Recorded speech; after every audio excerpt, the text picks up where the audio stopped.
Привет, друзья! Давно не виделись. Как вы помните, Дима начал разбирать наш камин. Камин уже давно был нерабочий, примерно последние лет 30-40, может быть даже больше. Наш план был разобрать камин и использовать кирпич в постройке будущей Диминой мастерской. И на месте камина вырезать арку, поставить туда телевизор, построить шкафчик. В общем, давайте посмотрим, как это все у Димы получалось. Быстренький апдейт.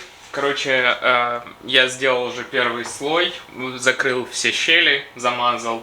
Довольно грязно это сделал, чтобы туда наклеить ленту, чтобы просто там уже была эта намазка. Это то, что я сделал, и я пошлифовал первый раз. Я не знаю, сколько раз у меня займет это все еще раз намазать и зашлифовать, чтобы получилось гладко, потому что люди с опытом это делают, как правило, за один раз, в более сложных случаях могут пройти второй раз. Я сейчас буду делать второй раз, но я, честно говоря, не очень верю, что я за второй раз, сделаю большую часть. Я точно знаю, что арку придется делать еще 2 или 3 раза, потому что она, изогнутая, изначально была не очень ровная, и сдалека выглядит вообще отлично, честно. Но когда уже ближе подходишь, начинаешь видеть, где неровности и так далее.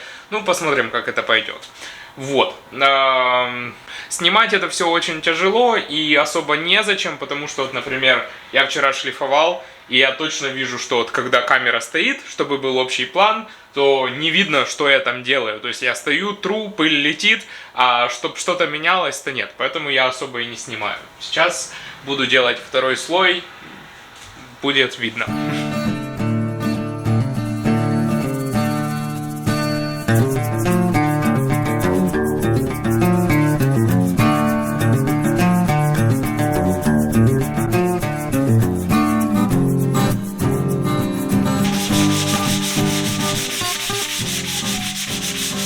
Также Диме нужно было доделать наш паркет. Так как на нем раньше стояли кирпичи от камина, то паркет в этом месте потемнел. И его можно было бы осветлить в течение нескольких дней перекисью водорода, либо даже самым обычным отбеливателем. Но я не знала, что Дима этим занимается. И Дима меня не спросил, как удалить эти пятна. Ему было все равно на них, поэтому он просто их пошлифовал и покрыл полиуретаном. Так, давайте посмотрим наш нынешний этап.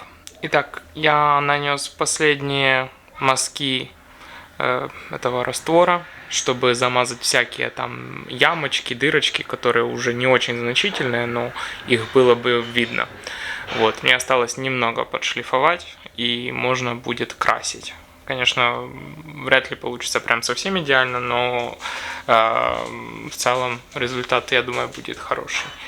Там наверху я бумажкой, тряпочкой создавал текстуру. Мне надо ее будет сейчас пошкрябать, так же, как я шкрябал ту текстуру, которая была на всем потолке.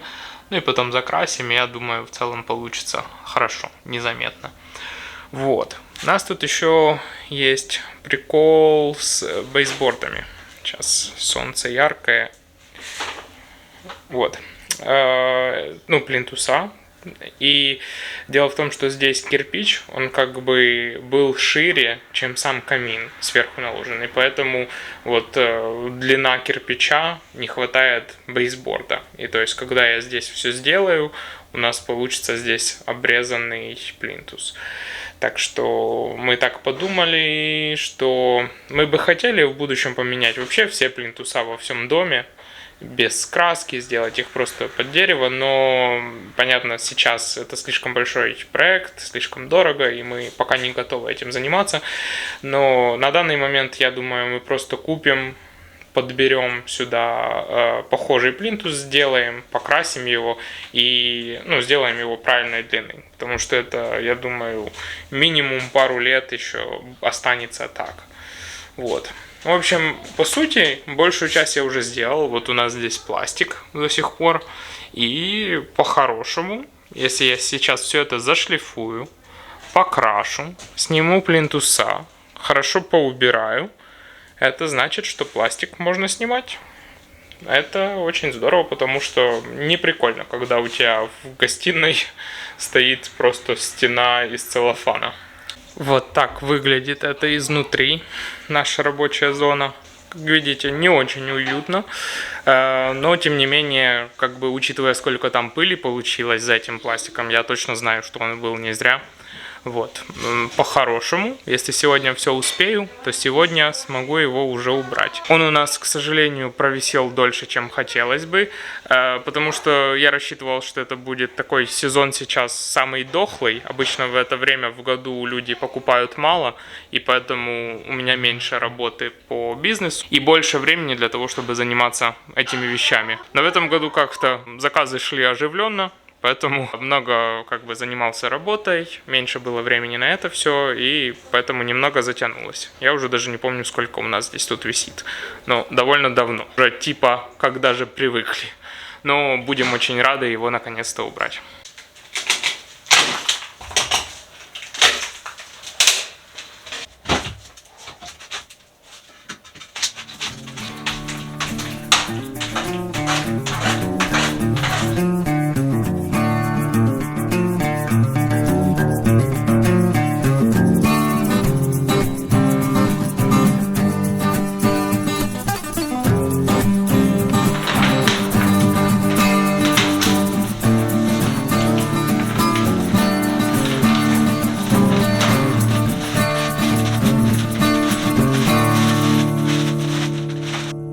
И затем Дима начал делать шкафчик в эту арку. Изначально мы думали, что шкафчик у нас будет полностью из МДФ. Мы не собирались использовать настоящее дерево. Но затем мы подумали и решили, что дверцы для шкафчика лучше все-таки сделать деревянными, чтобы, несмотря на то, что мы будем пользоваться этим шкафчиком довольно редко, но дерево однозначно прочнее, не будут оббиваться уголки и так далее. Также для Димы это был отличный проект, чтобы разобраться, сможет ли он в будущем для нас построить нижние шкафчики на кухню. И, как он по итогу сказал, строить шкафчик было не так уж и сложно. По сути, мы бы могли купить уже готовый шкафчик для этой арки, но у нас нестандартные размеры, и, как я сказала, Дима хотел сам попробовать научиться делать шкафчики, понять, насколько это сложно. И мы хотели его сделать таким, чтобы он нам подошел под наш будущий пол, а также новенький диванчик.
Мне приходится делать по одной стороне за раз, потому что у меня только одна большая клемма.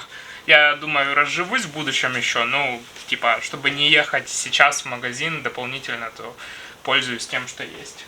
Вот. Так что сейчас это высохнет, я вставлю серединку сюда и потом вставлю эту верхнюю и приклею. Ну, в общем, и дверца будет готова. Вообще прикольно, конечно, когда у тебя есть нормальные инструменты, все по-другому происходит. Я, судя по тому, что я видел видео, можно иметь даже лучшие инструменты, и получилось бы еще лучше, но это уже удовлетворительный уровень, поэтому я рад тому, что есть уже сейчас.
Мы с Димой сошлись на вот таком веселеньком цвете. Как я сказала, мы его подбирали себе под будущий диванчик. Дима хотел что-то повеселее, я хотела что-то более поспокойнее, поэтому получилось это. После 2 слоев краски мы сошлись на том, что стоит краску покрыть полиуретаном на водной основе, чтобы краска лучше держалась. Поэтому, по сути, покраска, а также закрепление краски заняло у Димы, возможно, даже неделю. Так как между слоями это все довольно долго сохло. За много лет работы с коробочками у меня насобиралось много вот таких испорченных крышек, ну и прочих частей коробок. Я их собирал для какого-то мифического будущего проекта, и вот он нашелся. В общем, вот я вырезаю такие кусочки.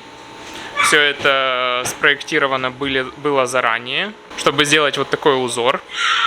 Их будет несколько в ряд, и из этого я сделаю столешницу для шкафчика. Вот, так что сейчас вырезаю кусочки, как раз расходую, ну, грубо говоря, то, что было бы мусором. И в результате будет с него толк. Давайте делать.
Мне было больно видеть, как Дима просверливает эту шикарнейшую столешницу, но это было нужно сделать, чтобы через это отверстие протягивать провода, например, от будущего телевизора, либо лампы и так далее.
Этот проект с разборкой камина и постройкой арки, а также шкафчика занял у Димы почти 3 месяца. Напоминаю, что он начал 7 января и закончил аж 29 марта. Он бы мог закончить примерно на месяц раньше, но так уж выпало, что у него в один из месяцев было очень много работы, поэтому можно сказать, что целый месяц он просто не занимался этим проектом. Всего на материалы у Димы ушло примерно $400, и это при том, что у него осталось множество материалов на то, чтобы пользоваться ими потом. И если бы мы нанимали строителя для этого проекта, то, конечно же, это бы все заняло намного меньше времени. Может быть, строитель управился бы за неделю, за 2, но это бы нам обошлось примерно в $15 тысяч. Ручной труд в Америке очень ценится. Американцы сами мало что умеют делать руками, поэтому готовы платить баснословные деньги за подобные проекты. То, как это выглядит сейчас, это еще не окончательный вариант, хотя нам на самом деле и очень нравится. На место лампы и картин мы затем поставим телевизор, чтобы освободить наше окно, потому что сейчас у нас телевизор перекрывает одно из окон. И новый диванчик мы затем поставим посреди зала. То есть будет более традиционная по американским меркам расстановка мебели. Также хочется напомнить, что изначально камин выглядел вот так, когда мы только купили этот дом. Но затем мы его покрасили и потом и вовсе разобрали. Очень забавно получилось, как Дима смог сделать имитацию плитки на полу. Он использовал самые обычные акриловые краски и затем их закрепил специальным гелем для рукоделия. И на самом деле я уже мыла полы, наверное, раз 5 в этом месте, и краска абсолютно не слезает. Стены получились не идеально ровные, и у нас есть идеи, как потом это можно замаскировать, но сейчас мы этим заниматься не будем. Что касается плинтусов, то, как по мне, то они получились просто как вишенка на торте, очень красивые, очень аккуратно, то, как Дима их вырезал вокруг шкафчика, получилось очень аккуратно и очень хорошо. Внутри шкафчика выглядит вот так, получилось сделать вот такие полки, на которых мы просто храним Димины игрушки, инкубатор, а также различные массажеры. Как вы видите, мы еще даже не заполнили до конца этот шкафчик. Также хочется обратить ваше внимание на то, что цвет столешницы не подходит ни под 1 тон дерева, который используется у нас в этой комнате. Но через пару лет мы планируем полностью обновить пол во всем доме и сделать его под цвет этой столешницы. Поэтому сейчас мы все делаем постепенно. И если сейчас что-то смотрится не совсем к месту, то в скором будущем все будет как надо. Что ж, напишите в комментариях, какой вариант нравится больше вам. Нерабочий камин, который исполняет исключительно декоративную функцию, либо вот такая арка с местом для хранения. А с вами были Дима и Катя, канал Соловьи. Увидимся с вами в следующих видео. Пока!